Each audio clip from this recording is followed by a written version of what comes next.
Então, se você fala, narcisismo é vaidade, narcisismo é amor próprio, o narcisismo é cruel, carrasco.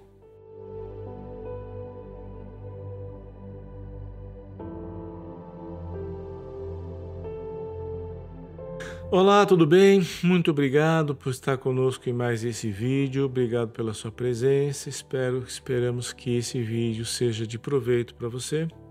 Nós estamos falando nesse momento de uma série de vídeos sobre os impasses, né? Sobre as dificuldades que às vezes nós enfrentamos em relação ao bem-estar psicológico. Se você está começando neste vídeo, então aí tem uma série de vídeos anteriores em que nós estamos sempre trabalhando com a ideia do bem-estar psicológico quase como uma entidade clínica. Na verdade, não é uma entidade clínica, mas é quase como uma variável, como um dado quase palpável e que pode ser um excelente organizador do nosso pensamento sobre saúde, sobre a qualidade de vida e sobre uma série de itens que são extremamente caros a nós, né? Longevidade, por exemplo, né? Então hoje nós estamos falando dos impasses, daquilo que muitas vezes nos impede, nos atrapalha o acesso ao bem-estar, e hoje nós vamos gastar um tempinho falando do mal-entendido, né? O mal-entendido é uma das experiências que mais geram perplexidade, mais geram desorganização e frequentemente levam a consequências um pouco mais expressivas. Em alguns casos pode ser até desastroso. E a quebra uma das experiências mais desconcertantes, então, que nós temos é quando nós experimentamos a quebra de entendimento entre nós mesmos e o outro. Especialmente quando esse outro, essa outra, é expressiva e importante na nossa vida. Ou porque nós amamos muito, pode ser meu marido, minha esposa, meus filhos, meus pais, meus amigos, ou porque são pessoas extremamente importantes, são pessoas cuja decisão, cuja palavra, cuja opinião tem influência direta sobre as coisas que eu considero caras. Então, isso é mais verdade ainda, né, quando a pessoa é cara para nós e uma mudança pode se dar no plano real, no plano concreto, uma consequência pode se dar a partir desse mal-entendido, né? Então, o personagem, a figurinha histórica, mítica, cultural que nós usamos é alguém que não existiu, que é Narciso.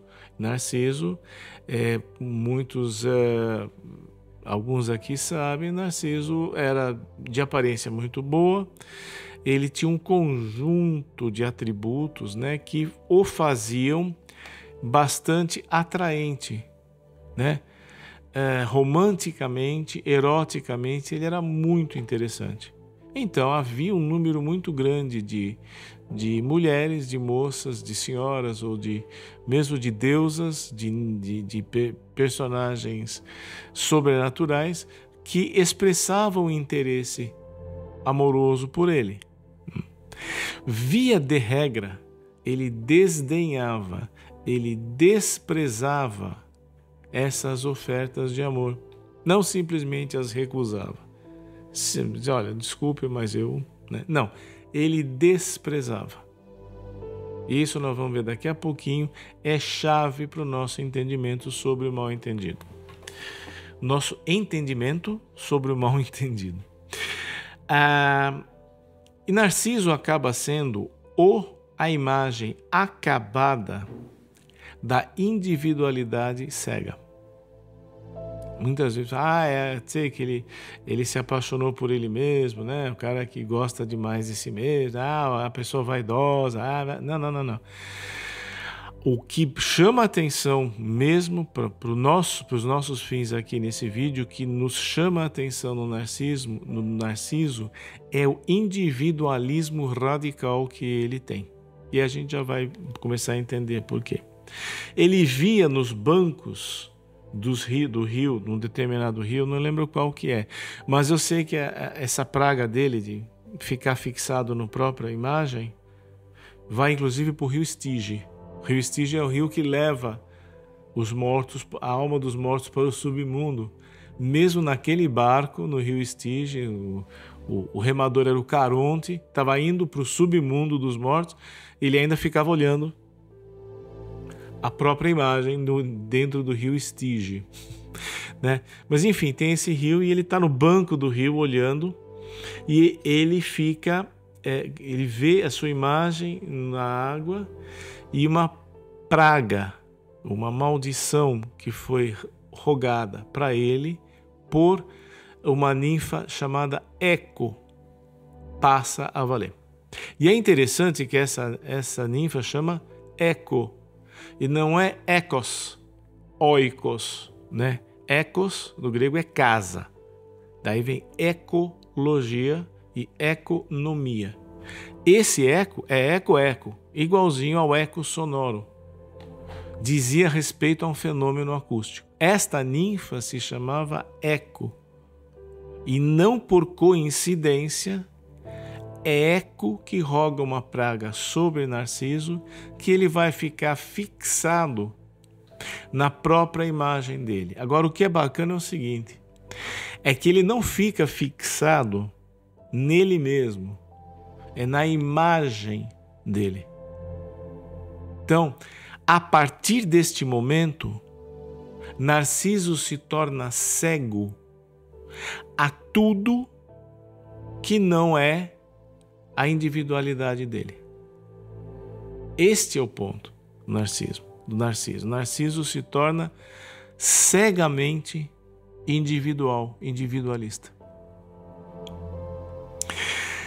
Ele é a tipificação do mal-entendido, mas não o mal-entendido instantâneo. Essa ideia que a gente se atrapalha porque ouviu errado um nome. Não. O mal-entendido quando a gente sustentadamente mantém uma ideia sobre um determinado assunto, sobre a motivação de uma pessoa, que não tem uma confirmação maior. Sempre vem à mente a confissão de um homem feito, maduro e tudo. Hoje em dia já tem filhos, eu não sei se tem netos, acho que não. Mas enfim, a garota mais bacana da classe dele, a menina mais popular da turma dele, num determinado momento chegou para ele e falou, olha, ela olhou para ele de cima a baixo, da cabeça aos pés, e falou, olha, você vai, corta esse cabelo, corta essa unha, troca essa roupa e depois você vem falar comigo. Ele entendeu que ela dizia que ele não era suficiente para ela. Falou, você saia daqui porque você não dá conta, você não preenche os critérios. E o rapaz ficou durante toda a adolescência, durante todo o colegial, ele ficou com essa experiência como uma marca, uma confirmação de que ele não era desejável como homem. Acontece que mais tarde, em adulto, ele percebeu que essa frase dela poderia ser uma admissão de admiração e até um convite, porque fala, depois vem falar comigo. Então, o que ele não conseguiu perceber é que ela falou, olha, dá um trato no visual que você está muito relaxado, mas se você se arrumar direitinho, vale a pena, eu até topo alguma coisa com você. E ele não tinha proposto nada. Então o que aconteceu? Desnecessário dizer que quando ele se deu conta disto, né, que ele ficou bastante furioso consigo mesmo, porque ele era absolutamente encantado por ela e deixou o cavalo passar selado, né? Ele ficou zangado até a última vez que eu falei com ele. Enfim, este é o mal entendido, uma coisa que se sustenta por muito tempo e dá uma leitura equivocada da intenção e do sentimento da outra pessoa. Esse é o mal entendido e é aqui que o narcisismo vai entrar. Porque a estrutura do mal entendido, né, é uma atribuição a alguém de uma coisa que efetivamente não está lá. É simplesmente eu estou entendendo que a pessoa quer dizer isso porque ela só pode estar querendo dizer isso. Ela nunca poderia estar querendo dizer desse rapaz que ela estava interessada nele, porque ele tinha um baita complexo de inferioridade. Ele tinha uma sensação de que ninguém ia querer ele, que ele era feio, ou desatraente, ou o que quer que seja. Aquela história toda. Então o rapaz não conseguiu perceber que ali tinha um convite. Né? Isto se dá porque eu suponho no outro aquilo que eu penso de mim mesmo. Os analistas e outros têm uma série de nomes para isso, tá? Mas o ponto principal é que o mal entendido nasce. O alimento, o combustível do mal entendido é precisamente essa incapacidade de ler o outro. E essa muitas vezes vem exatamente porque eu estou de tal forma cegado ao outro, porque eu estou totalmente cativo daquilo que eu imagino de mim mesmo. Então, às vezes você fala, narcisismo é vaidade, narcisismo é amor próprio. Não, muitas vezes o narcisismo é cruel. Mas o narcisismo é carrasco, não há dúvida disso. Então, a gente pensa o quê? Que o narciso, na verdade, é o indivíduo sem transcendência. É o sujeito sem a capacidade de atravessar uma ponte e sair de uma situação excruciante, sair de uma situação cativante, escravizante. Então, muitas vezes, chega para a gente ou uma acusação, ou um demérito, ou um elogio. Às vezes eu posso entender que a pessoa adorou e não adorou nada. As pessoas mais educadas, frequentemente, tentam responder de uma maneira que elas entendem como menos agressiva. E numa dessa pode falar de um jeito que o sujeito sai achando que a pessoa gostou mais do que gostou de fato, ou ela quer uma coisa mais do que de fato ela quer. Uma chave para o entendimento deste mal entendido vem do fato de que o pecado, o erro, o equívoco do narciso não foi ficar preso, excessivamente cativo de si mesmo, encantado com si mesmo. Falar apaixonado ou amando a si mesmo é sempre muito complicado, porque esses sentimentos, amor, paixão, geralmente nós desde cedo aprendemos a tê-los em relação a outra pessoa e não em relação a mim mesmo. Então é sempre muito complicado entender amar-se a si mesmo. Não digo que não dá, não digo que é impossível, digo apenas que é de um entendimento difícil. Não é tão simplesinho assim, né?